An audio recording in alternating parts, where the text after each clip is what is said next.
everybody,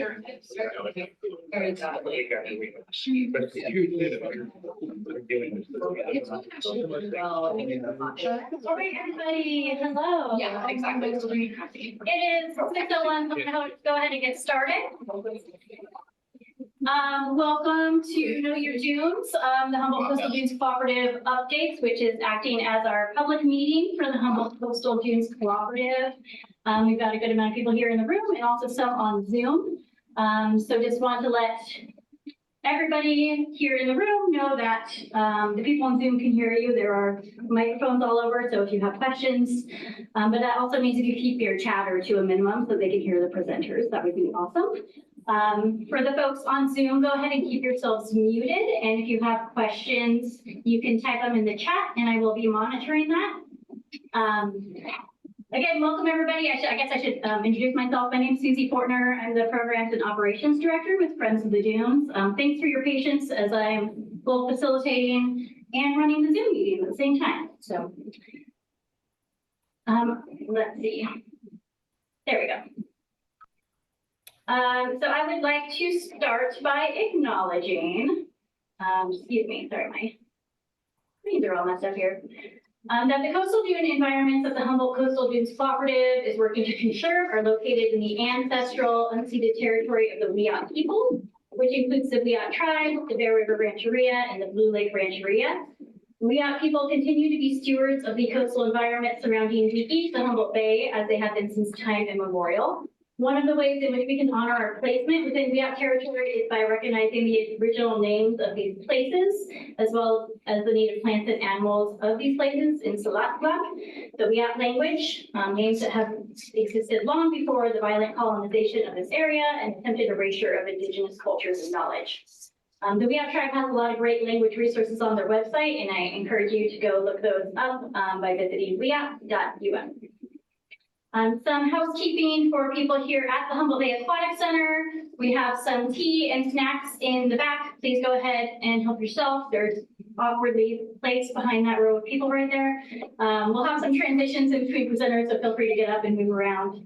If you need the bathrooms, out the door and to the left. For the people on Zoom, hopefully everybody can hear me okay. We have you muted, so please keep yourselves muted.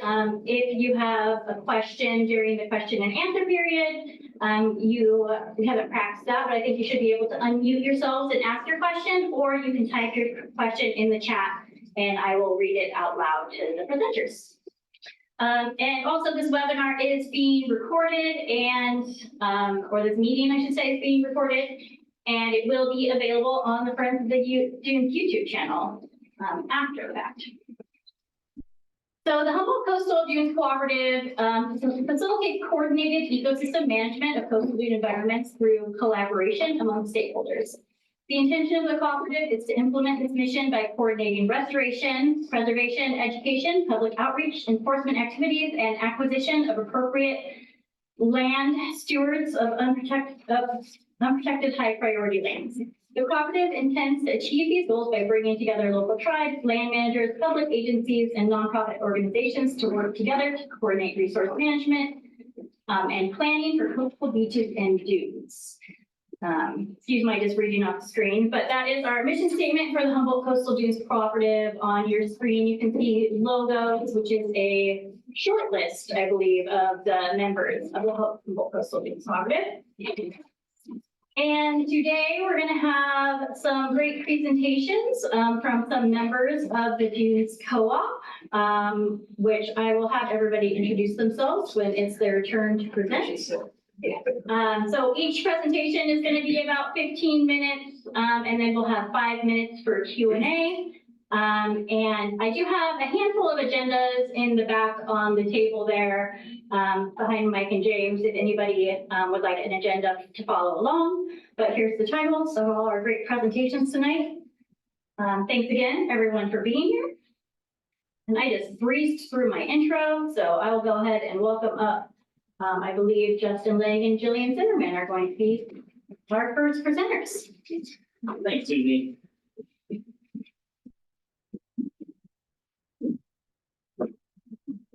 Oh, the first one, how lucky.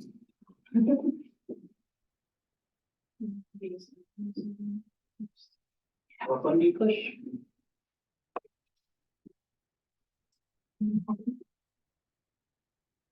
Don't look at all the slides yet. Put it in presentation mode. Maybe from the beginning. There you go. Wow, fantastic. I'm Justin Legge, Restoration Manager with Friends of the Dunes.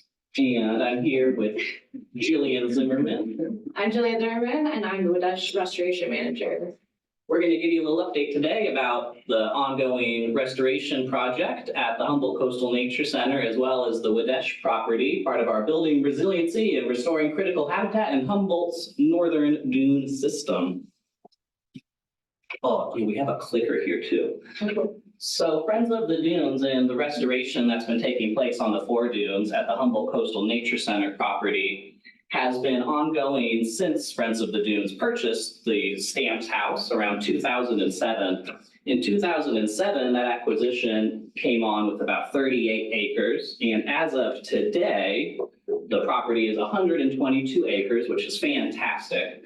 This has been an ongoing legacy of coastal stewardship of our volunteers and our community. And it's just been a really powerful thing to be a part of. All of our friends here that just spend time in the dunes barehanded doing our eco-restoration. What's really significant about this work is just how labor intensive it is, which of course means it's extremely expensive to hire crews. So we're extremely grateful for all of our volunteers over the years that have been able to facilitate the work at the Humboldt Coastal Nature Center property, which brings us to the really exciting part of the funding to move forward, continuing the full restoration of our four dunes. We're really happy and proud of our different sponsors and supporters.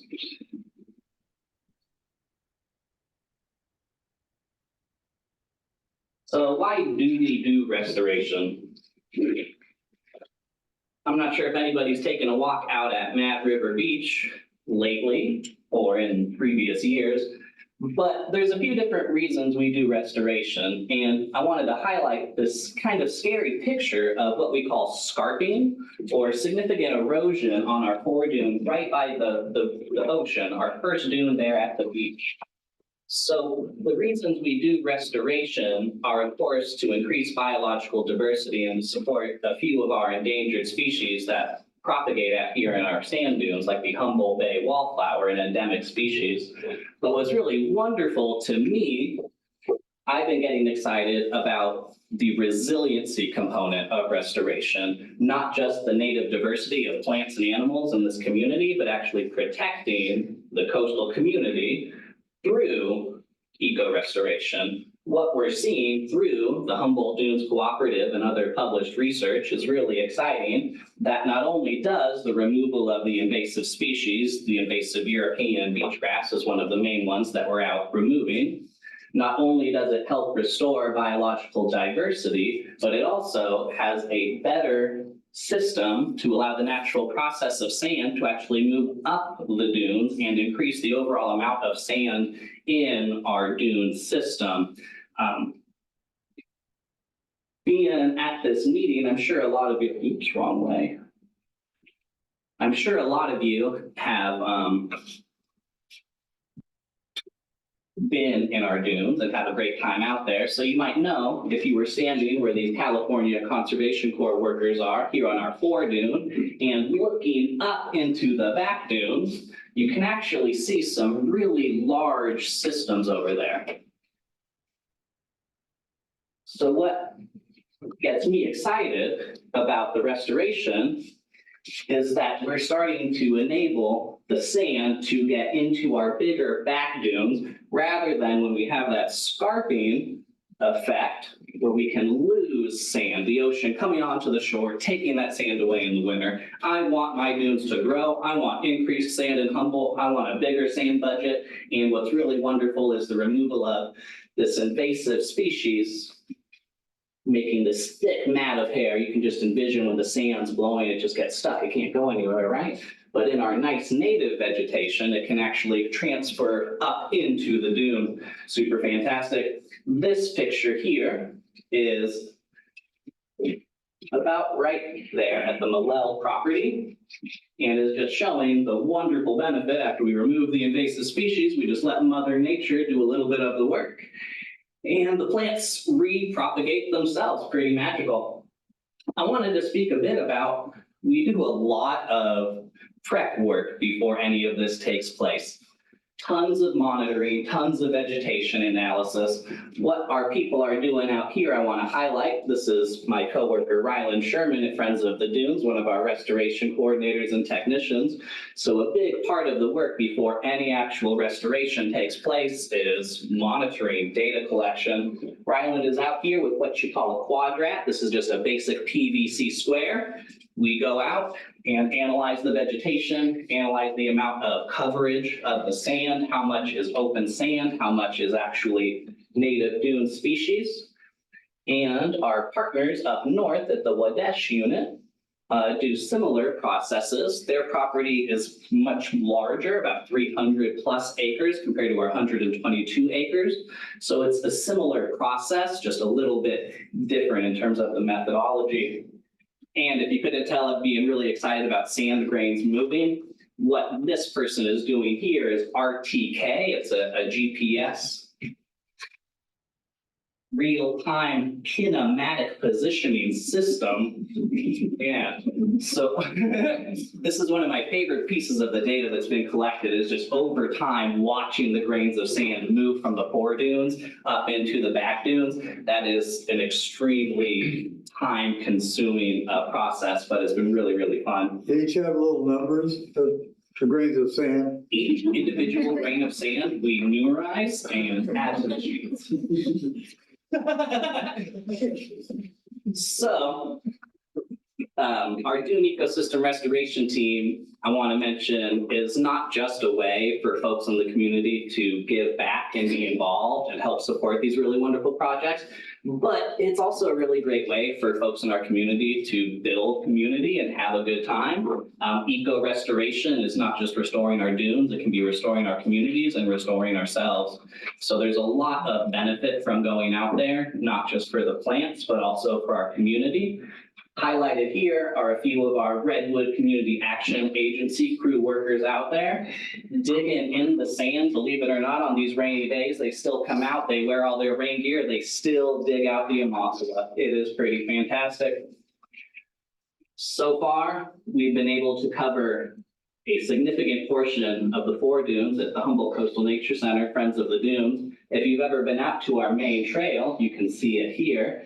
This is where we connect to the Millell Dune South property. And as of today, all of this Ammophila has been removed.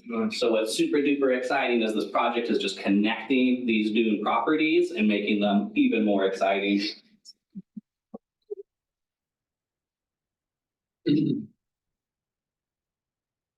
I highlighted this little tree in the middle there, just so you could see how much of the Ammophila they have removed. As you come by the dunes over the next few months, you'll see these bright piles of beach grass on our fore dunes.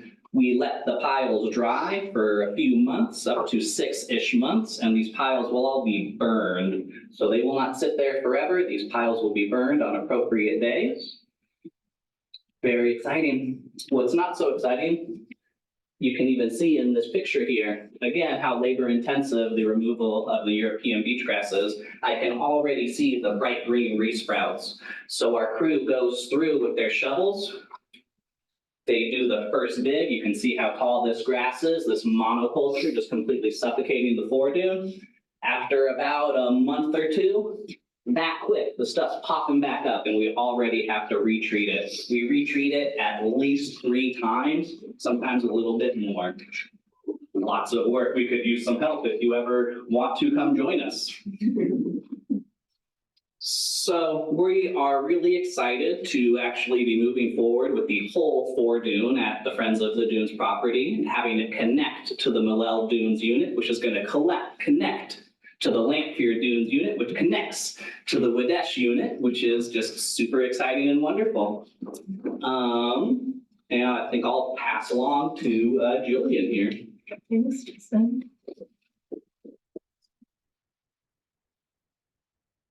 Area. Yes, Okay. that's the forward.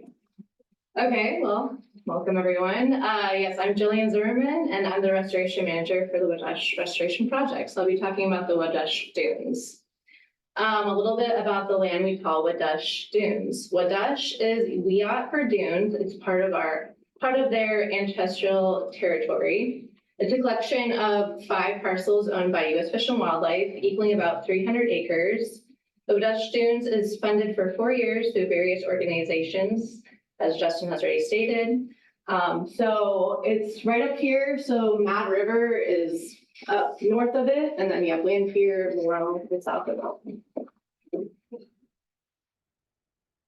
The goal is to restore the dunes into its natural ecological geomorphic processes, thus increasing the resiliency to sea level rise and reconnecting the beach, fore dune, and back dune sand sediments.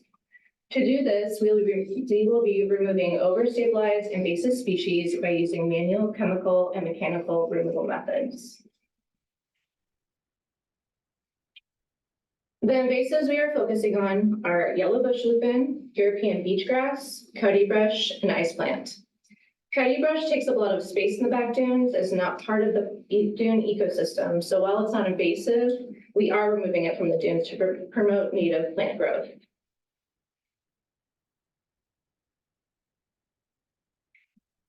Here is the map of our restoration methods on Wadesh. So we have manual, which is going to be using like Plasky, Swedish axes, shovels, and flaming. And so that's like the burgundy, beige, and dark green section. So more the southern area and also the northern top. Heavy equipment, that's the gray zone, back dune area. And that's going to be done with excavators that will dig trenches in the sand to then be filled with coyote brush, lupin, European beach grass, and duff. And then finally, chemical removal, which is going to be used with herbicide, backpack sprayers on European beach grass, lupin, and coyote brush. And those are the red and pink areas on the map, more in the fore dune. Okay, oh, also, all the cultural sites will be identified and protected. There will be a cultural monitor on site during the heavy equipment time in case anything is dug up or they see any sensitive evidence. As you can imagine, the land will look rather different, a lot more open sand once removal takes place. When it's completed, revegetation can start. Samara Restoration Nursery is already working on creating dune mat seedlings to be planted in year 3. Native planting will be done on Wadesh Dunes as well as Friends of the Dunes property. I'm going to jump back into this restoration methods map. The color-coordinated sites are not based solely on invasives being removed, but also how they're going to be revegetated. We are planting dune mat species, trees, and American dune grass. In the heavy equipment areas, which is that gray zone, we will be installing sand fencing to help promote dune mat development. And what's going to happen and what has already happened and what is expected to happen. The ACE crew, which stands for American Conservation Experience, they're based out of Sacramento, have sprayed a little less than half of the European beach grass on the fore dune from the south. Starting in the last week of April, we have the ACE crews coming every other week until the end of November, working on removing lupin and coyote brush. I and intern Nicole Matonic, who's in this room with me, and with some help of Justin Legge, established the baselines for annual monitoring that collects data of vegetation growth. With the help of Humboldt Bay National Wildlife Refuge, we made a UTV trail through the dunes to help us get from point A to point B.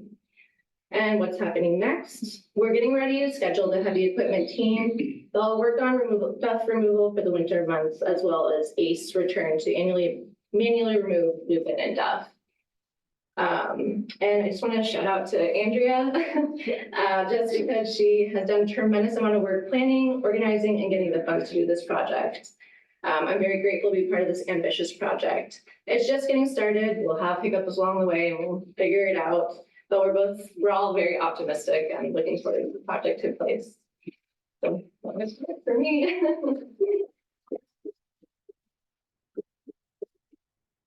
Is there any Any questions? Any questions from Zoom or in the room? I have a question. So I had this idea, well, I really want to make a basket and there's all this Ammophila. Do you think it's possible to collect the already pulled Ammophila to take home and weave into baskets or other crafts? Or is it set to be burned? Absolutely. Okay, You can take as much Ammophila as you want. Okay, I mean, you're careful not to like spread it as I'm like walking away with it, but Yeah, you can even pull it up by hand of the stuff that we haven't yeah, pulled yet. I like volunteer. Cool. It's interesting that you mentioned that, because we had a coastal naturalist do that as their project this past year. They made a little basket out of it. Yeah. It turned out to be good. Yeah. And I want to clarify on Friends of the Dunes property, we're not using any herbicides, so those piles of Ammophila don't have any herbicide. So if you're doing the creative reuse like that, that would probably be the place to source it from. Cool. Yeah, We have several piles right now. So yeah. Cool. Yeah. Yeah. I do have to admit, I am curious, what herbicides are you using? So we're gonna be using imazapyr, which is, it's not very toxic to any like bugs. So it's a very, low toxicity, sorry. And we also are very like cautious when we use it too, when we say we're just, spraying it around. So we're being very cautious. But yeah, imazapyr. There's some really great sites to look online to get a little bit more information. Thank you. Right? Say the word, Waldish. Wadash. Wadash. ALD. WADULH. Where does that come from? It's Wead. Okay. that's Yeah. what I thought. Yeah. Meaning? Dunes. Oh, thank you. Yeah.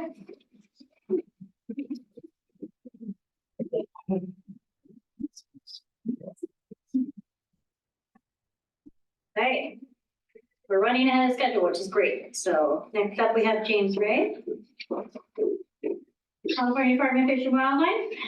And yeah, so you get your presentation pulled up.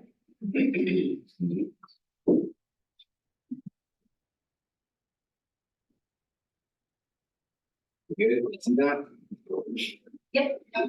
All right, well, good evening, everybody. Thanks for turning up on one of the first rainy, blustery nights we've had this year, so that's kind of exciting. As you just heard, my name is James Ray. I'm a senior environmental scientist with the California Department of Fish and Wildlife. I want to acknowledge before I start this presentation, Kelsey McDonald and Mike Van Hattem. They're my co-conspirators on this project and are an integral part of this project. They work in the coastal conservation team based in the Eureka office with myself. I also want to acknowledge Sean Fries, who's the CDF&W lands manager for the Ocean Ranch Unit and the Hill River Wildlife Area, which this is where this work is taking place. So I'm excited to share this project with you tonight. It's been in planning for 10 years or so, and we started implementation on it in 2022. So with that, I'll forge ahead. So this is just a bit of an outline so we know where we're going with this presentation. I'm going to give you an overview of the project. We'll talk about partnerships, which are of course critical for all the work we do here. This room is full of partnerships, which I'm appreciative for. I'm going to touch on our goals and objectives of this project. Then I'm going to delve a little bit into the restoration approaches, touch on some of our early results, and then finish up with next steps for the work. So I'm going to be talking about dune restoration tonight in this presentation as part of a much broader project, which is the Ocean Ranch Restoration Project. There's two real components of this project. It's a 850-acre ecosystem-based restoration project that involves not only the dunes that I'll talk about tonight, which accounts for about 279 acres or so, but also estuary restoration at about 570 or so acres adjacent to it. The work is a strong collaboration both within CDF&W with all our various programs in Northern region, but also with external partners, including Ducks Unlimited, who's our primary partner, the We Are Tribe, an important partner, US Fish and Wildlife Service, and CAL FIRE. And particularly, of course, in the room tonight, Andrew Picard is super important for influencing the way we think about this project. So in addition to having partners on the ground, you've got to have funding partners as well. And so again, this project's been in the works for 10 years, and that includes early feasibility work, design work, environmental and other permitting, and then implementation and monitoring phases, which where we're at now. And these are the partners you see here that have been involved with that and have been supportive. Overall, I think it's important to note that this was a $7.2 million project for about 850 acres, again, of combined work, estuaries and dunes, that's a bargain. So just to orient you to this site, I discovered that not many people actually know where the Ocean Ranch Unit is. And so everything you see in front of you there is in the Eel River Delta. The stuff in green is the Eel River Wildlife Area. It's about 2,500 acres in the Delta. It's divided into separate management units. The Ocean Ranch Unit is that blue unit you see right there. And the others, various different components of it. So essentially just south of Table Bluff on the north side of the Eel River Delta. Again, it's important to note that the Eel River Wildlife Area and the Ocean Ranch Unit are located on Wiyot ancestral lands. The Wiyot tribe is an important partner of ours on this project. They are responsible for various components of our native vegetation program at a couple of the different locations. They're actually propagating at their native plant nursery some of the plants they're replanting out. Actually not at the dune site and the estuary site, but again, part of the broader project. They're co-leading the fish monitoring and our estuary work, and they're also guiding us with biocultural information for our interpretive signage that we're going to be expanding at this wildlife area. So one last time, that's the ranch unit outline. We're going to be talking about this area in yellow this evening, which is the dunes restoration area. Again, but it's worth remembering that there's 550 acres or so estuary restoration happening simultaneously just behind the back dunes. So what are the goals of this project? Justin did a great job earlier, I think, outlining some of the stuff I'm going to touch on today. But with our entire project, but certainly with the dunes, we're not really that interested in picking out individual species, whether they're of conservation value or not. We're interested in process-based and ecosystem-based restoration. So we're really interested in all of the components of the ecosystem, with the understanding that if you fix processes and functions in whatever ecosystem you're working in, then you're going to benefit all of the components of that ecosystem. And so that's our goals for this restoration. And then as an additional goal, we want to improve public access to this area so the public can use it and enjoy it more completely. And our objectives to achieve these goals are, as noted earlier by Justin, we want to eradicate invasive European beach grass. And to us, that means a 90% reduction over the entire area that we're working with. In the long term. And then again, for the access section, we're going to improve trails, increase parking to a certain degree, and provide a lot of interpretive and informational signage at this location. So project benefits, again, when we're working with processes, we're working at a wider scale than individual species with the aim of improving the situation for the entire community. So ecological process improvement in the dunes and restoration of the dunes results in increases in native biodiversity, which can include sensitive natural communities such as the dune map that you see there on the right, and that is the native plant community throughout many of our vegetated dune systems. Also, of course, species of conservation concern, such as rare species or ESA listed species, benefit from these types of restoration projects. There's a small list of some of the species that we have in the Ocean Ranch Unit dunes: plover, beach layer, dark-eyed gillia, western evax, as a smattering of what we've got going on. And of course, as Justin pointed out earlier, research from this group, Andrea and her colleagues and others, it's really becoming more clear that restoring ecological and geomorphical processes in the dunes benefits and increases the resilience of the dune systems, and then all of the resources behind those systems that those barriers protect. So this is, I was encouraged by my daughter to include some pictures of critters. So there you go. That's, again, a selection of some of the species that we have at the Ocean Ranch Unit. But again, I really want to emphasize, we're interested in everything that's going on in these dunes, and a common mantra in our office is, in addition to addressing issues of conservation concern, we're interested in keeping common species common. So, just to reiterate a few points, you all know this, I think. European beachgrass, invasive beachgrass, as an ecosystem engineer, has the capacity to alter processes in dune ecosystems, with the result that it reduces biodiversity, it displaces native dune plant communities and impacts rare plants in those communities, artificially stabilizes the dunes and prevents sound movement, and then decreases dune resiliency to sea level rise and erosion. So now I'm going to just talk a little bit about some of the actual approaches we're taking to try and eradicate Ammophila in the Ocean Ranch dunes. We have a pretty extensive infestation of well over 200 acres in the Ocean Ranch Unit. As you've heard tonight, removing Ammophila in dunes as a restoration practice is pretty well established at this point, but there are numerous different methods to do that. And there's no one-size-fits-all approach. And so it's really important to consider the specific conditions of the site you're working with, plus the pros and cons of the methods you're going to use, and then what the sort of cost effectiveness of those methods as well. That's an important consideration. So with all that in mind, we're trying to maximize our effectiveness at the Ocean Ranch site by using an integrated pest management approach that combines several different methods. And those methods include prescribed fire and herbicide application and hand pulling.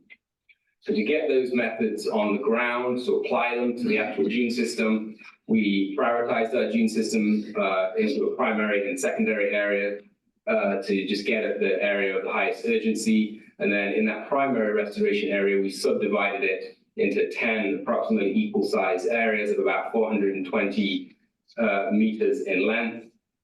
And this allows us to phase our restoration approach both spatially across the dunes and also temporally through time. And the goal there is to really guard against large-scale sand mobilization at any one time. So essentially, we are as we remove Ammophila and free sand, we're doing it in a controlled manner in space and time across our dune system at a rate that's commensurate with our ability to do the work. This format also helps us assess some of our approaches. So because we're combining approaches in an integrated pest management approach, we are interested to try and figure out if there's any differences in efficiencies or effectiveness in the way that we combine these different methods. And so the biggest question that we're interested in currently is how we combine prescribed fire and herbicide. Is there any benefits to applying herbicide before fire or fire before herbicide? So as you just heard, we're also applying herbicide to the site, the herbicide imazapyr. We do this under close guidance of our integrated pest management coordinator. We're applying, generally targeting Ammophila towards the end of its growing season. So for us, with other constraints that we have around our sites, it's August, September time. We're using 4-gallon backpack sprayers for the most part, as well as where appropriate 25-gallon ATV mounted sprayers.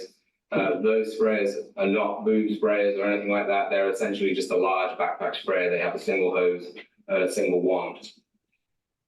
For prescribed fire, we partner very closely with CAL FIRE and the California conservation crews that work with them. For CAL FIRE, this is a relatively simple prescribed burn. It's in an isolated area. There's very low risk. It's not a complex situation. However, it's still a pretty involved effort. that involves a lot of planning and pre-cutting of fire lines to mirror our the grid that you saw earlier, the treatment units. And CAL FIRE's just have been a wonderful partner along this. All of the burns are implemented in accordance with a burn plan developed by them and a safety plan, and they do the burning as well. And they also cut the fire lines for us, or the CCC crews did, and that is work for strong young people for sure. And then they help us with the post-fire mop-up around some hotspots that exist as well. So in 2022, we managed to prescribe fire across about 45 acres of Ammophila, and that's about 4 of those treatment units that you saw earlier. I'm just going to dig in. I don't want to bore you all too much, but I think this stuff's cool. So I want to dig in a little bit with some of the details of our treatments, and then we'll sort of go from there. So on this slide, you can see again the units in a slightly different format, as you saw earlier. In 2022, which is the year we implemented this work, we did our initial herbicide treatment in Unit 3, and then followed up with a prescribed burn in October, so a month later. So that unit represents our first herbicide first, burn second test unit. And then we went and applied fire to units 5 and 7 with the idea that they were going to be our burn first, herbicide second unit, and we were going to apply herbicide to those in the second year. It didn't quite work out that way. We learned some interesting things about fire as a tool for Ammophila treatment that year. And what actually happened was, as we set fire to Unit 5, it swapped over, and that's a technical CAL FIRE term, over the fire line into Unit 6, and burned about half of that unit before it petered out and stopped burning. And when we set Unit 7, that also burned for about half the unit, and then also petered out about halfway down that unit. So as we were investigating this, we came to the recognition through our records that the area between Unit 6 and 7 where the fire had petered out was actually on an old burn scar from a wildfire that had been set accidentally by a member of the public in 2017. And so visually, the Ammophila looked very similar to the other areas that had burned quite well, but in fact, the densities in there were sufficiently low that it wouldn't carry fire through those areas. So we learned something important that day about how fire can be used as a tool and how you need to plan regarding where fire can and cannot work as it relates to densities of Ammophila on your site.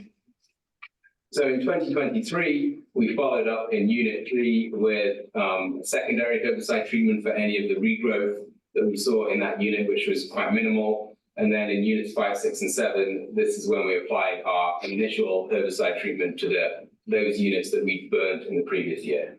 I hope that all makes sense.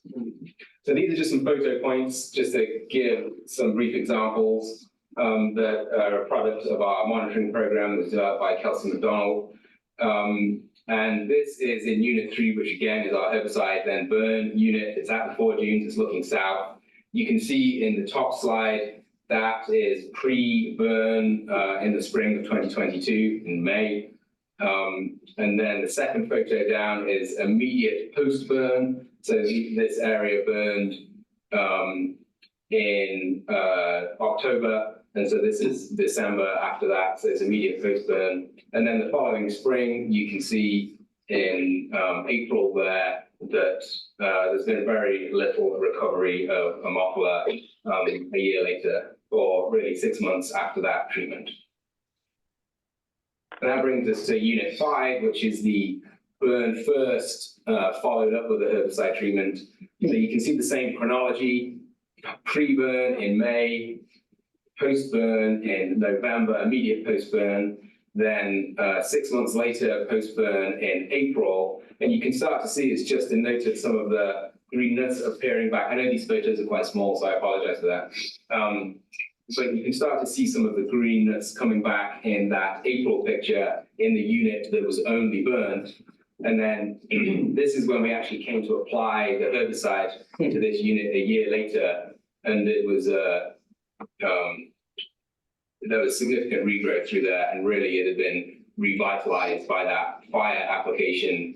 And so it's clear that the combination of those things is necessary, and the monitoring that we see in this upcoming spring will be interesting to see how effective the mortality was in that unit. So I'm just going to touch on some very early results that have come out of our monitoring program. This slide you can see, so this is mean Ammophila cover.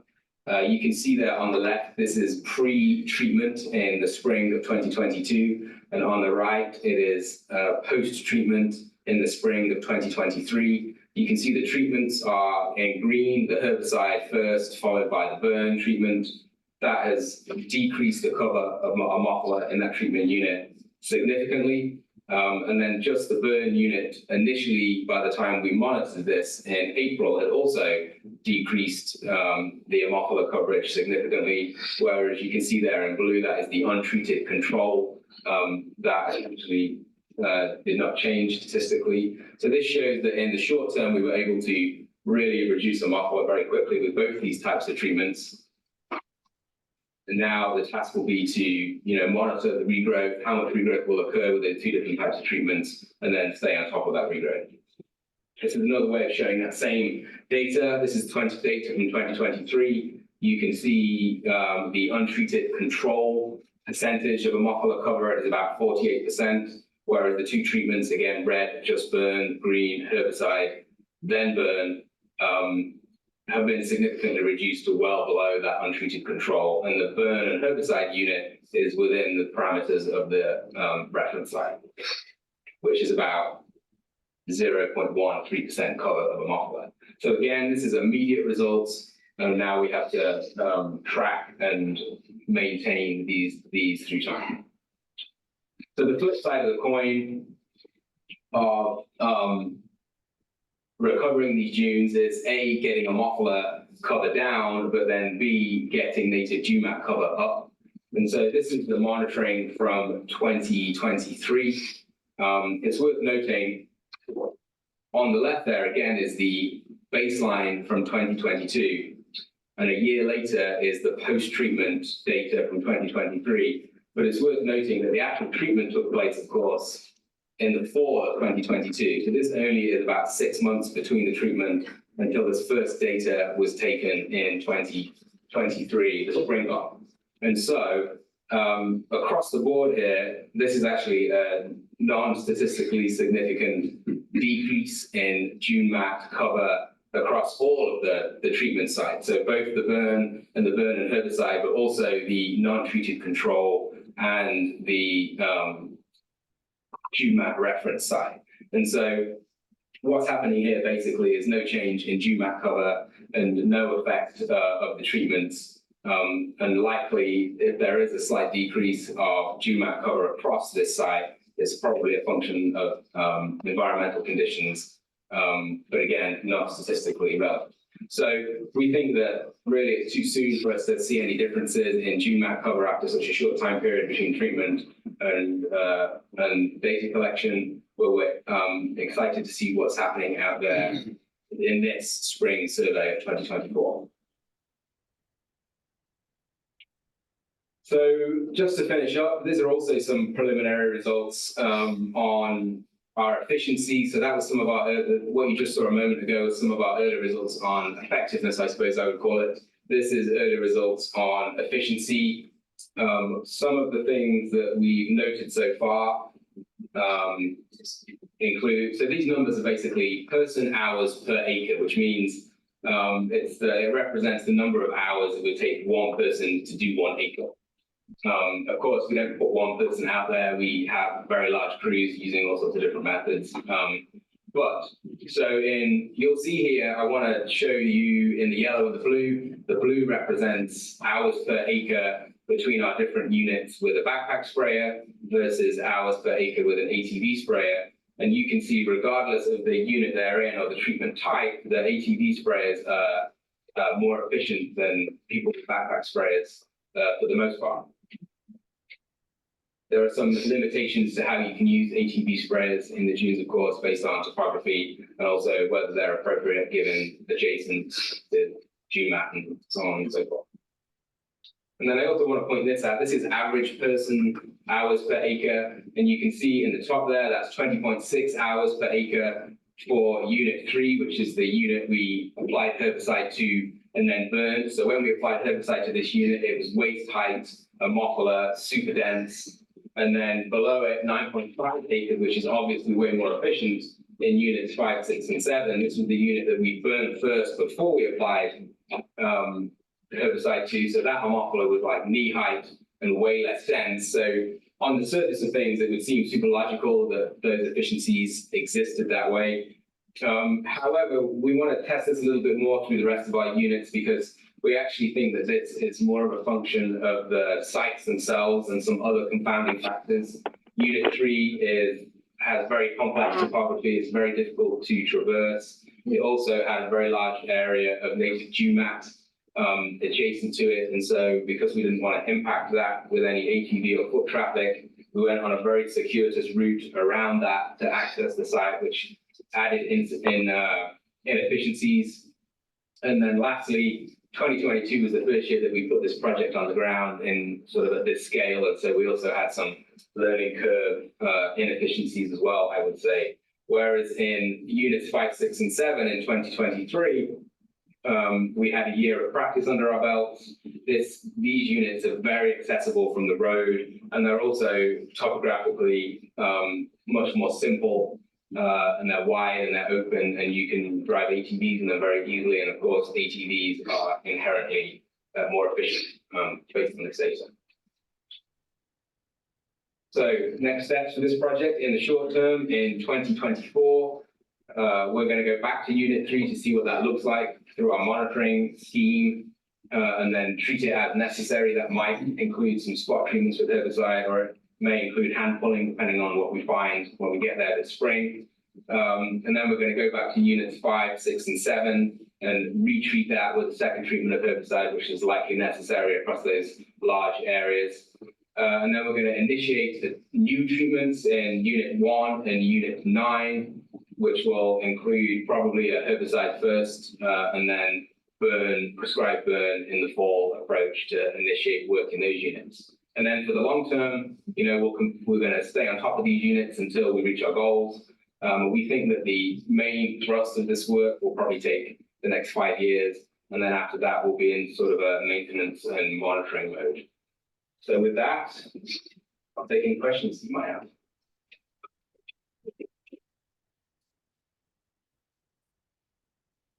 There is a question on Zoom about when do you plan to start opening the new parking lot to public vehicle use? So the parking lot is actually open now for public vehicle use. So it's been technically open for the public since last year, since the project was the main construction component of this project was complete.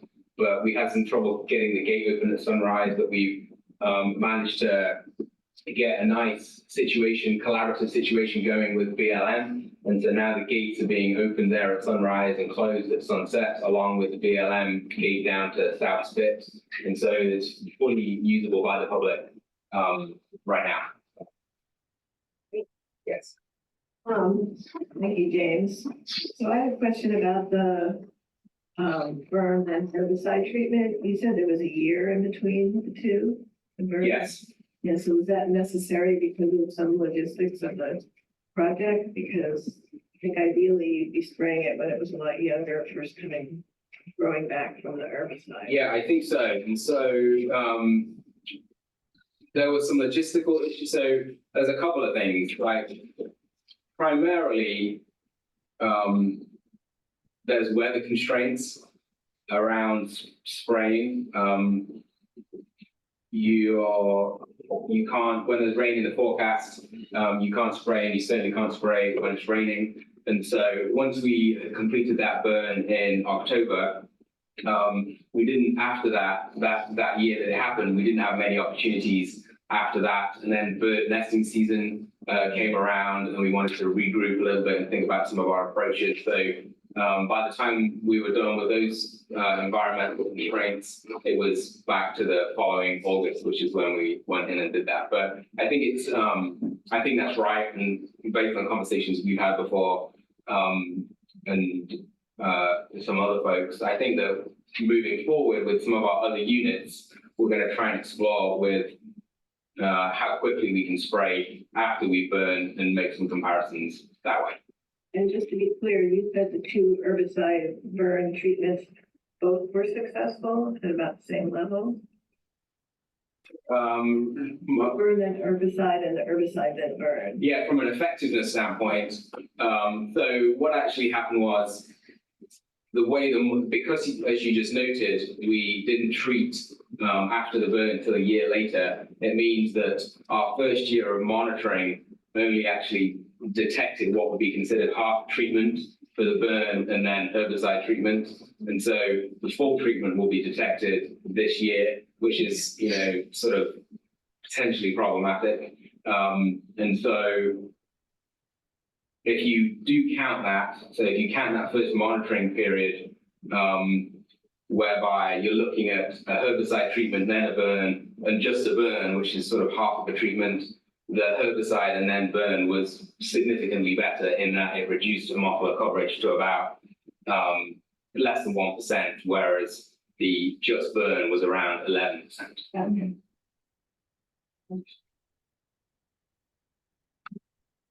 Yeah, James, thanks for the presentation. And I appreciate the gathering of the data and comparing different treatments and sharing that out with the group. I'm wondering if there is a plan, and you mentioned that you're going to look at the rate of revegetation of native species. Is there a plan similarly to maybe obtain some funding to grow out some natives and compare that, the replanting of natives with just letting it come back from the seed bank?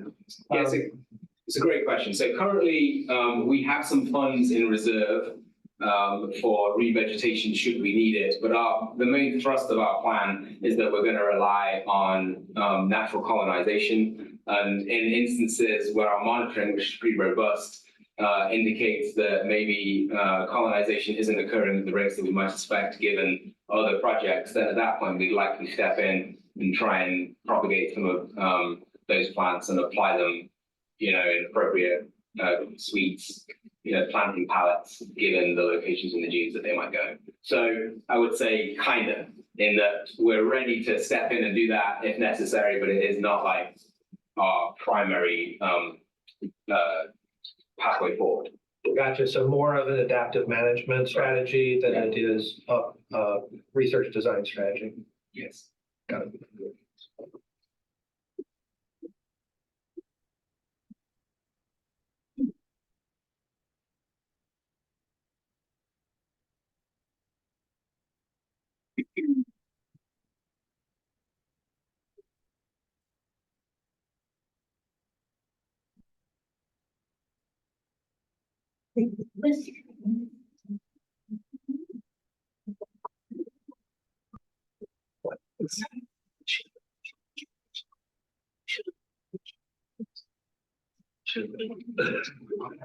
Oh, there, yeah. It is, yeah.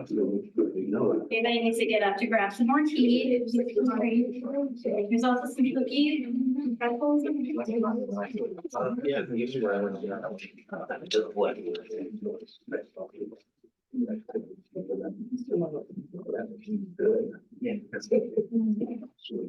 Yeah.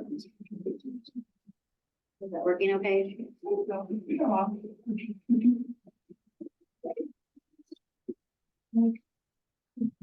Good evening. I'm Crystal Welch, mycologist at the Arcata Field and Field Office. And I'm just going to be going over the history and the house bit, what we've done, what we're doing, what we hope to do. And my presentation is going to kind of play off of what James has said and what other people have talked about for doing processes.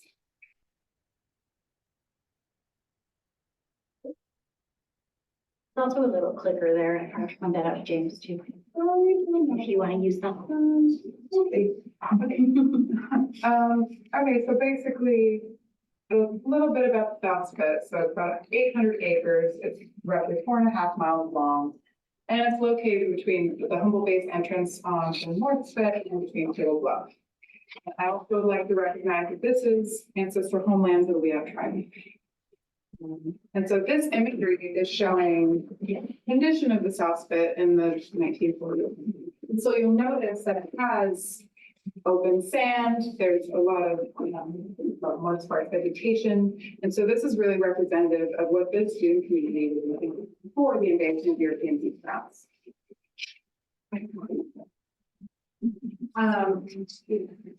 Yeah, and so a little bit of background. Clearing, at some point in time, the Pacific Lumber Company gained controlling interest of the lands. And at that time, it was managed how they saw fit. Unfortunately, led to RVs being allowed to stay and the development of what I think is called paradise out there on the South Spit. And these photos were taken when management was transferred to the state, and Bureau of Land Management ended up working together to kind of clean up what was there. And so this, basically the whole area turned into squalor. People were living there. It was a community. There was trash. There was, I think, an outbreak of dysentery. It became a health concern by the state. And so that prompted a lot of the change that we see today. And so, and in 1997, the Humboldt Beach and Dunes Management Plan was finalized by the Humboldt Bay Harbor Conservation District.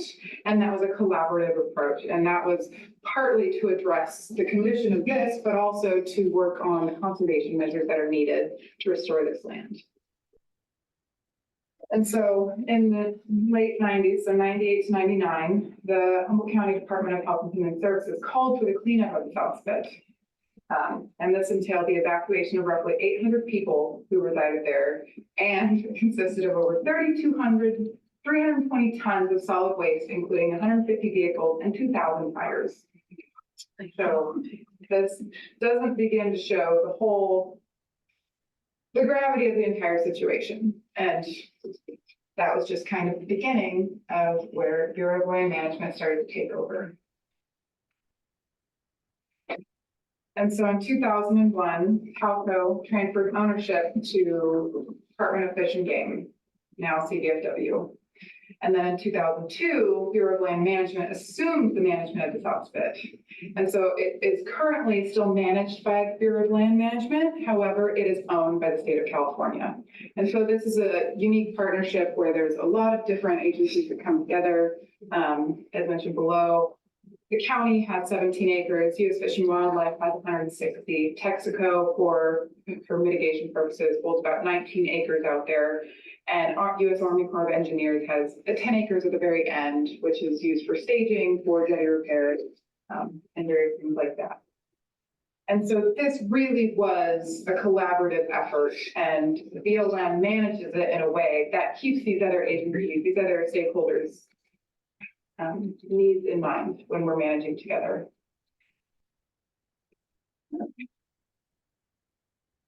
And here is an image from 2019. As you guys can see, oh, yeah, you can go and do it. So after the early 2000s, when the Bureau of Land Management received not ownership, but when we got management capabilities over the South Spit, we began in 2004 by creating 24 acres of habitat for the endangered snowy plover.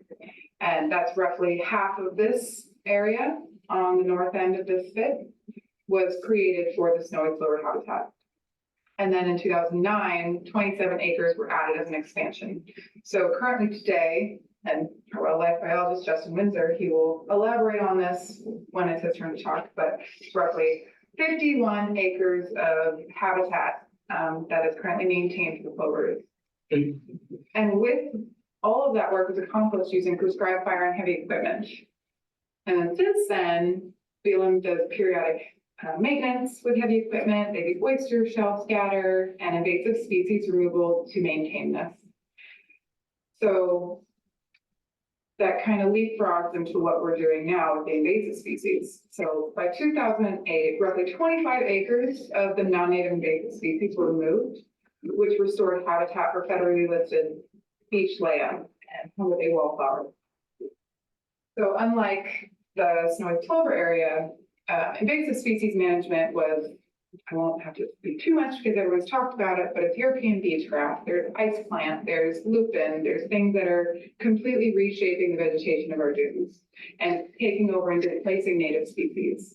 And so BLM has started from the southern end, closer to Table Bluff and the CDFW lands.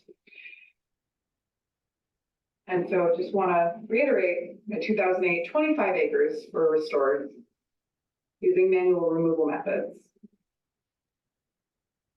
So what we're doing is we are continuing to work with partners like California Conservation Corps to manually remove European beechgrass, ice plant, and lupin. And so we pile, and then when we can, we burn.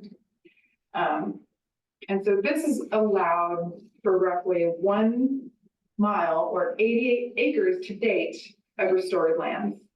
So keep in mind that's from 2000 and by 2008, there's 25, by 2023, there's 88 acres, which is a very slow and arduous process.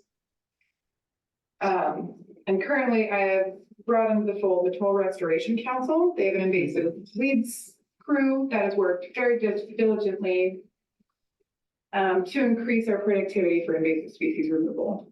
And so in tandem between the Cs and MRC and the BLM's oversight, we are getting, well, before MRC, we were getting 1 primary acre of restored coastal dunes every year.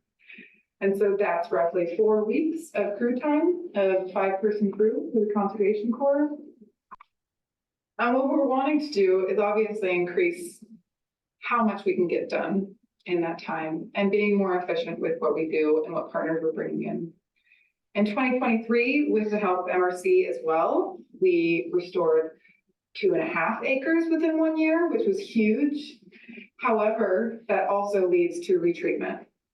And so with 1 primary acre, meaning 1 acre of heavily infested European beechgrass that we were able to restore every year, we also do a sweep and we retreat all the other acres in the earlier area of the South Spit every year. So that way we are stopping that regrowth from coming back.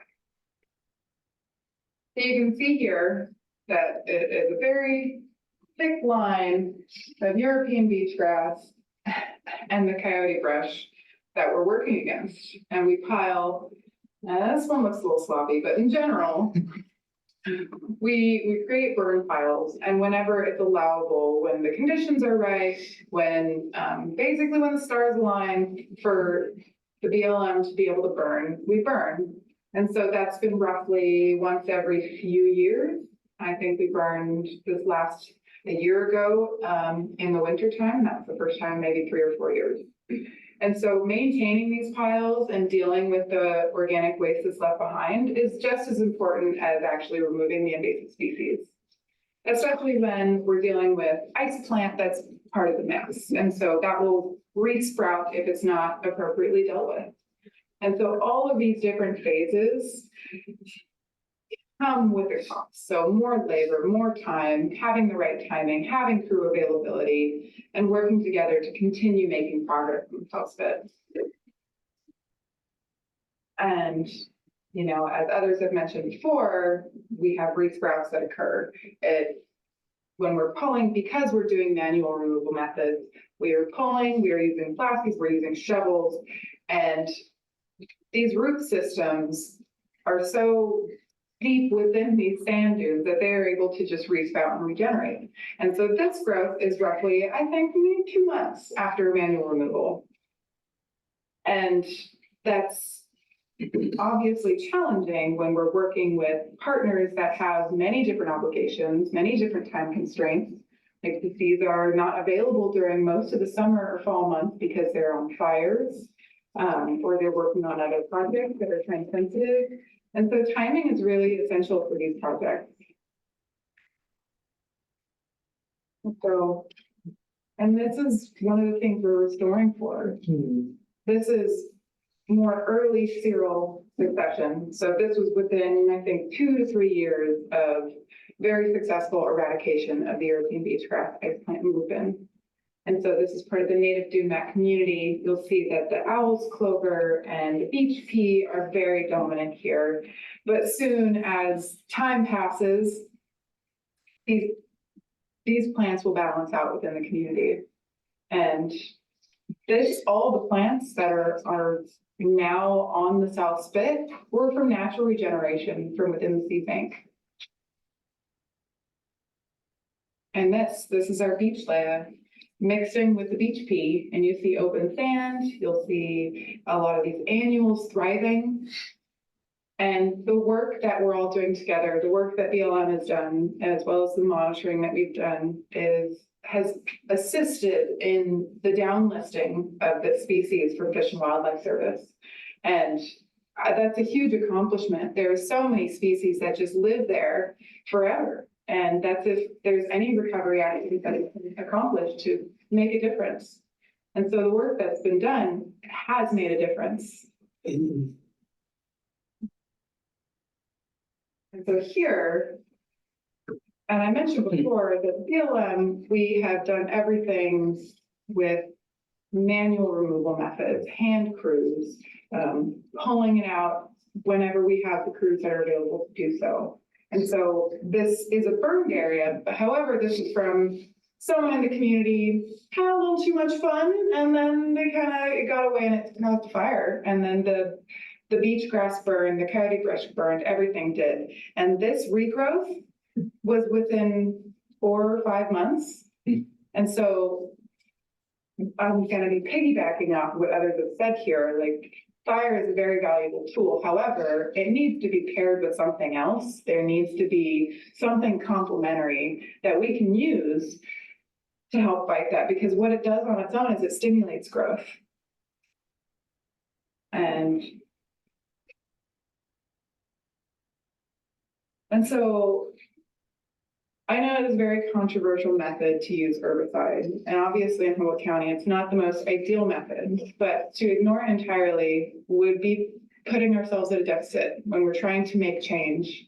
And so as far as things go, BLM is considering integrated pest management approaches using a suite of different tools. So manual removal would always be the tool that we're going to have in our toolbox. But we're going to be incorporating mechanical methods, maybe excavation and burial, or chemical herbicide as well as fire. There's possibility for biological control if there would be appropriate USDA approved bioagents. However, that so far has been a bust when I've looked into that. But I mean, this is going to be something BLM is going to have to consider if we're going to actually make a larger dent in the work that we've done. Because since we've assumed management in 2002, having accomplished less than 100 acres restoration it's like fighting a losing battle. And it's something that we want to make a difference, because the native plants thrive, the animals that thrive in that environment are able to have a more suitable habitat. People can recreate. It's a better use of funding. And there's all these different approaches. It's not as if we're just going to nuke the entire South Spit. It will really be whatever makes sense in a context-based way, and with consideration to cultural sites that may be present, to rare plants that are currently present, in areas where there's federally listed species like the beach leah or the Humboldt Bay wallflower. We would only use manual removal techniques. We would have people on the ground who have an idea of what those species are. As BLM, it's part of my job to teach the people who are out there the importance of these little flowers and counting flowers and seeing what you're looking for. And, when it comes to people who would be doing heavy equipment operation, we would be present. It's not free reign, go dig up and bury anything you want. It's really, there would be a lot of oversight. There's a lot of consideration that goes into this. And I think the way that we're going to approach this will be holistic. It will be balanced. And I think that we're going to see a greater change in a shorter amount of time, because it has been 20 years and we've still only recovered 1 mile, 2 step forward, or 1 step forward, 2 steps back, because we literally have to go back and retreat everything manually. And so, kind of wrapping up here, I just want to like touch a little bit on the funding aspects of this. And so since 2003, NIFWIC has the National Federal Wildlife Foundation? Fish and Wildlife, okay, here we go, right. They have contributed some funding to this work. There has been a lot, primarily from the Bureau of Land Management. We get directed project funding for certain things that we choose to work on. And this has been a primary project of the BLM botany program since basically we assumed management. And every year we get roughly $100,000 to complete this work. And so after doing the research for this project and looking at what we've accomplished, which is still great, but especially in comparison to other projects that are using multiple approaches, 1 acre a year seems, it's hard to justify that. You know, even though it is technically 80 or 70 retreated going through the dunes and with a fine tooth comb, but the progress we're making is very incremental, very slow. And so in the past 20 years, we spent nearly $2 million on this project. And my goal as the ecologist is to incorporate the best available science, especially local science that Fish and Wildlife is working on, that CDFW is working on, and to actually bring these approaches together with our partnerships, with, you know, being able to have discussions about these things, what works, what doesn't work, you know, how we manage these sensitive areas, possibly using a Mazapir, maybe something else that would be more appropriate, or fire and then herbicide, or burying and then herbicide, whatever approaches we find to be most suitable, adaptive management, be flexible. And I mean, that's definitely the goal. And I just am bringing this up now because I'm currently working on the environmental assessment for this project to change directions. And it will be available for public comment. And I welcome any comments from within the community, from agencies, from different partners on what you'd like to see, what you don't want to see, how you want to see it done. Because BLM, we are part of the community. We all have dunes, they're all connected. And even though Fish and Wildlife has their way and BLM has their way, we're all together. No one lives in a vacuum here. And so this is something that is really near and dear to my heart, and I think everybody here. And so this is just kind of bringing it out, because I know in the past, BLM has been very anti-herbicide, and I still support, you know, using that as a last resort, but to not use it at all would be a disadvantage and a disservice. So, and that's all I have to say.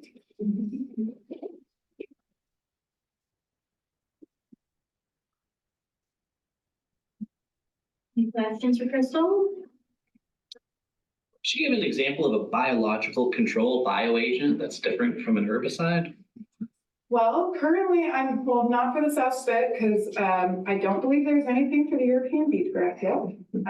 But what I've been looking for, like tansy ragwort, there is the flea beetle, and working in coordination with the USDA, like locally, they do multiple relief loads. They have that as an option. And the way that it works is it's the populations grow and then they'll decline. And over time, they will just kind of fluctuate with the population. And they're released in multiple areas. So that way we can continue to harvest those populations of the beetle and release it somewhere else nearby. So we're not having to start from scratch all the time. They generally work by eating them at various stages of the plant's life cycle. So maybe they'll eat the seeds, maybe they will eat the buds, or they'll eat the roots, or they'll nest and they'll have a larval stage on the plant as the host. But in general, it's enough to where it will affect that plant species' ability to reproduce and have a vigorous life. If anything, it might reduce the seeds that are set. Instead of 1,000 seeds for a grass, it could be maybe 50, which is significant. And though from what I've learned so far is if a plant has any ornamental value, because I've been trying for cabbage grass, but if it has any ornamental value in the state, USDA will not authorize a biocontrol agent for it, unfortunately. So, that's challenging, but definitely open to suggestions. I've also considered goat grazing as a potential option for various weeds management. Anything that works, and if it doesn't work, then we'll try something else.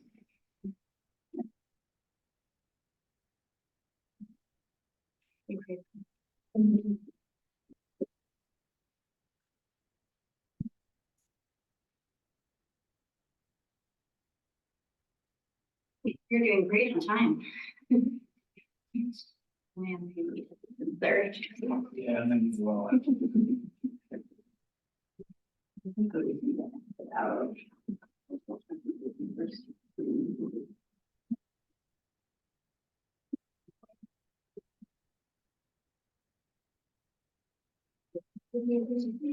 it's fine.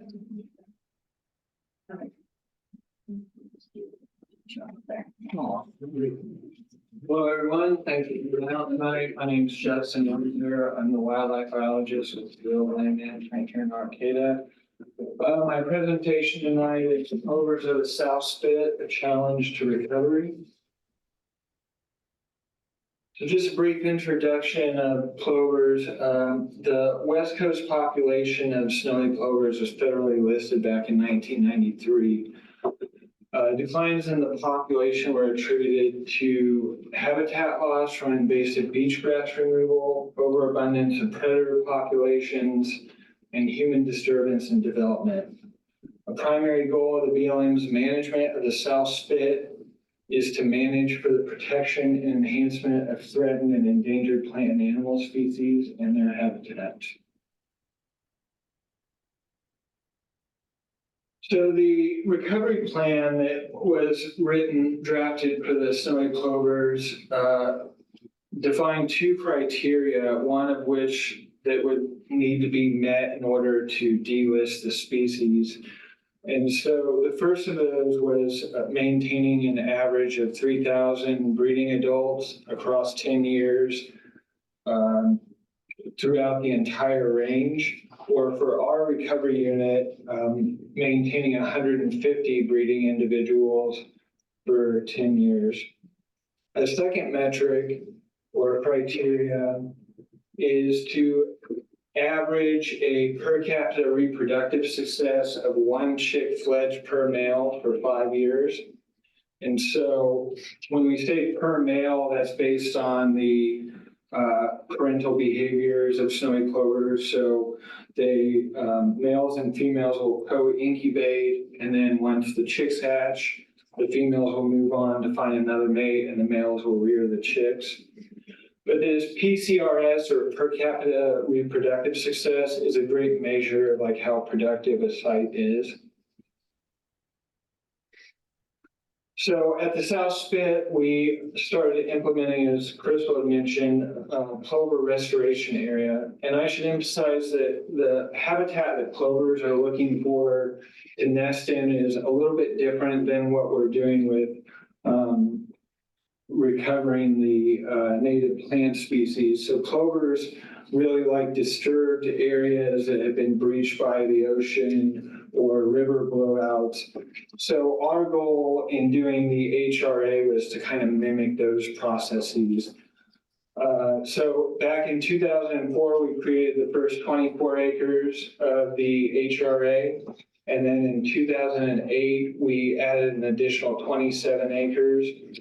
And when we first implemented this area, we didn't get a lot of activity out there. We had 1 or 2 nests that didn't do very well.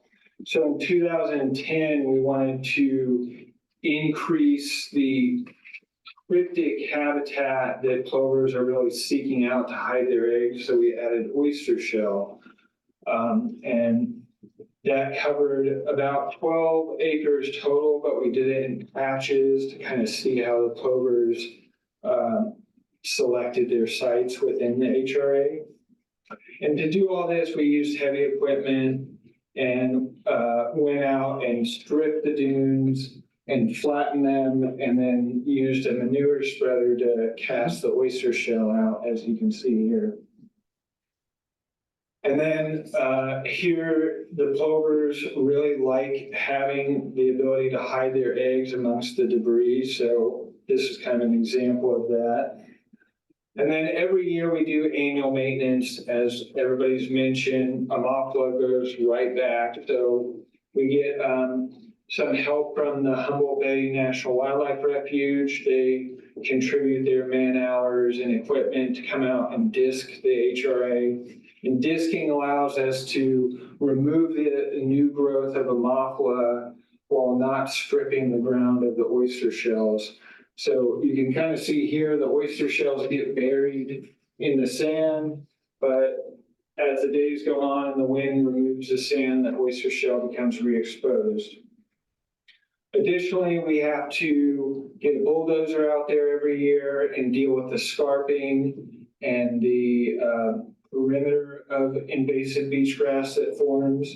And so we level out this scarping because plovers the studies have shown that they really like having a wide view shed, and this kind of draws them into the HRA from the wave slope. And so what I wanted to show here is a comparison of Sowspit to Clam Beach. Clam Beach was one of the first areas in the recovery unit that they did a big habitat restoration area for plovers. It was beautiful, and you can see that over the years, the plovers were always coming in and nesting at Clam Beach, indicated in the red. But the brown here indicates the number of fledges. So even though the plovers were coming to the site using it, they were not being very productive. And that's primarily due to the raven issue at Clam Beach. Sowspit, you can see we had no activity in green for many years. 2010 is when we put the oyster shells out. And it wasn't until 2016 that the site really took off and plovers started using it, and then they just kept coming back every year, and the rates were increasing, and our per capita reproductive success was above our criteria that was designated by the recovery plan. So we were like really excited about this because Sowspit is so isolated from trees and nesting sites for corvids that it seemed like the perfect area to do all of our work, to bring the plovers in and get them to reproduce there.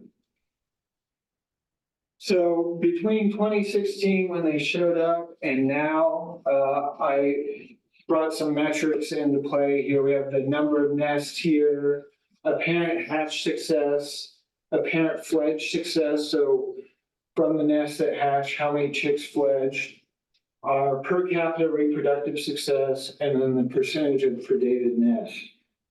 And everything was going really great out there until 2020. And you can see the number of nests increase year after year. And in 2020, we had 78 nests, which was a remarkable number. But a lot of that nesting was re-nesting because, as you can see here, we had a very low hatch success and predation went through the roof that year. Part of this could be a density dependent factor. The more plovers showed up out there, the more likely they were going to get discovered by ravens. And after that first year, it really proved to be a problem because you can see a decline in every subsequent year with the number of nests, hatching success plummeting, fledging success plummeting, and our PCRS dropping below 1 for most of the year. So when we looked at what predator species were responsible for these failures, it was quite evident that ravens, as everywhere else in the recovery, are the primary problem. And in 2020, we had 35 nests depredated out there. And in subsequent years, it's been a little less, but you got to remember there were like nearly 80 nests out there that year. So one caveat here was this year we saw a decline in raven predation. And part of that, we believe, was the influence of avian influenza moving throughout the population. I'm curious to see what next year brings and subsequent years, but I think from now on, we're going to have a raven issue out there. So just to elaborate more on the raven problem, in the Western United States, over the past 40 years, raven populations have increased 166%. That's like 27% every decade. Population growth is primarily attributed to human-based food subsidies, so agriculture, trash, roadkill. Ravens are the most common predator identified across nesting sites in the entire range, and they're highly effective because they can cover great distances, and they're very smart, and they teach each other, and they're becoming a real issue and hindering our abilities to recover the species. So responding to the raven problem, well, we can continue to create more habitat and draw plovers into areas, but we're seeing across the range that it's not effective to just keep creating more habitat. Other activities that we're doing, everything that's indicated in red is stuff that we're currently doing. We remove perches. In the spring, when I'm out there with the bulldozer, I'm usually looking for piles of wood that ravens might use to perch up over the HRAs. So we dismantle those. We try to remove food sources, so we bury dead marine mammals, stuff that washes up. We used to use exclosures, nest exclosures, that are used in other recovery units. There was 1 year where several adults were killed outside of one, so we discontinued their use. And I think this last year, State Parks is reintroducing this method because it is a valuable tool, even though it has these risks. It's a tool that should be in our toolkit when we're dealing with predator management. But it's something that you have to be flexible with and know when to pull back on so you're not losing valuable adults that are contributing to the population. The other thing that we wanted to investigate was raven home ranges in plover habitat here in Humboldt County. So the BLM funded a study with the Klukas Lab at Cal Poly. We're continuing that study this year. We have some GPS backpacks on ravens at various sites across RU2. And what we're finding is there's no real consistency in raven home ranges. They're all over the place. Some ravens cover 30 miles, some cover, 50 acres. So it's variable and it makes it very challenging to deal with. Other methods that have been suggested in the literature for responding to ravens is using hazing techniques. They do this in Oregon, a lot of driving around, firing cannons off, and visual repellents like lasers, using effigies or killing a raven and then hanging it up. These all have some application, but they're not terribly effective. Conditioned taste aversion is another interesting concept that and Matt Brinkman, previous graduate at Cal Poly, did a study on this and found it to be limited in its efficacy. It loses its efficacy over time. And then there's translocation that could be either temporarily housing ravens and then re-releasing them, or removing them altogether, but then they can just fly back. And then my favorite, but the most controversial method is lethal removal. This is by far the most effective, cost-effective, and prescription-effective way of dealing with ravens. And there's different methods for doing that. Really like the DRC 1339. It's a targeted avicide that works against blackbirds, starlings, and corvids, but it doesn't have any toxicity to other species. So it's an effective tool, and they use it a lot in sage grouse country. So these are all ideas that we are assessing because we're learning that just creating more habitat isn't meeting our recovery needs. But there's a lot of challenges with implementing a predator management plan. First off, it's very controversial. People don't like the idea of killing native ravens. And it's also hard to get tribal support on a species that's so valued by culturally.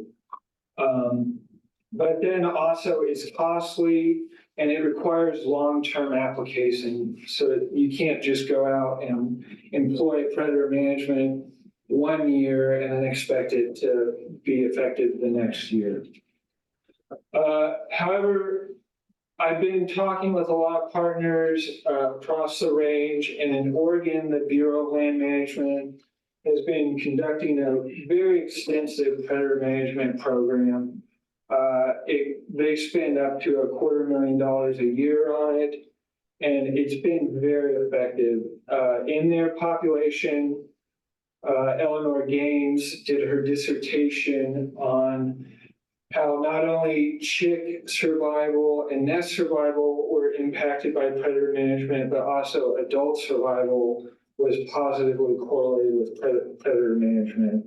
And the population is increasing there, which is not the story for most of the other recovery units. And so just to summarize, we are assessing the possibility of doing a predator management program out at South Spit, and we will be engaging with the tribes and the public in the future as we kind of suss out the concept of it all. So that's all I have.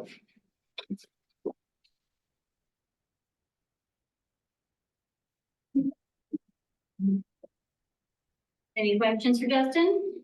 I'm curious about the taste aversion. What is that? So they use a compound, the name's escaping me now, but it makes the birds sick. And so you put dummy eggs out with this compound in it, they eat it, and it makes them sick. And once they do it a few times, they associate eggs with this sickness, so in theory. But the real application of it has shown that it only lasts for a little while and then they work around it, so. The hazing methods, don't those affect the plovers? Yes, it can, and where you would do hazing is outside of where the plovers are nesting, so we would be effectively harassing ravens around the rest of the property, but not where the plovers are. Question. So I understand ravens are relatively an intelligent bird. So if you were to do the eradication technique specifically over the territory where the plovers are breeding, would they learn, or have you seen if they learn a dangerous area, they stay away from it and communicate that with their? I don't know that. I do know that I don't know. I have a strong feeling that it's a very select few birds that have figured out how to find plover eggs, and it's like a family unit. And, if you can target the birds that are getting at this, then you're not indiscriminately killing these birds. As far as them associating danger with the area. That's kind of the concept of the hazing, is to harass them. But they're so relentless that it just requires so much application over and over, because they'll take any opportunity they can get to capitalize off of a food subsidy. So. Are they like do they really just like plover eggs? They're just preferentially eating them, or is that just generalist and they're just generalists. I mean, these birds are not singling out any one food source. That's why they're so prevalent everywhere, is that they can exploit all these different food sources. And so, yeah, it's likely not that one set of birds is only eating plover eggs, but it's likely that only a few birds know how to find the plover egg. So having some sort of predator management can be effective at stopping that. All right.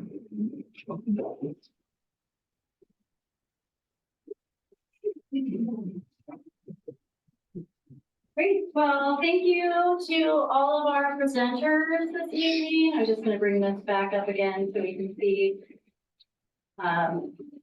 what all those great presentations were.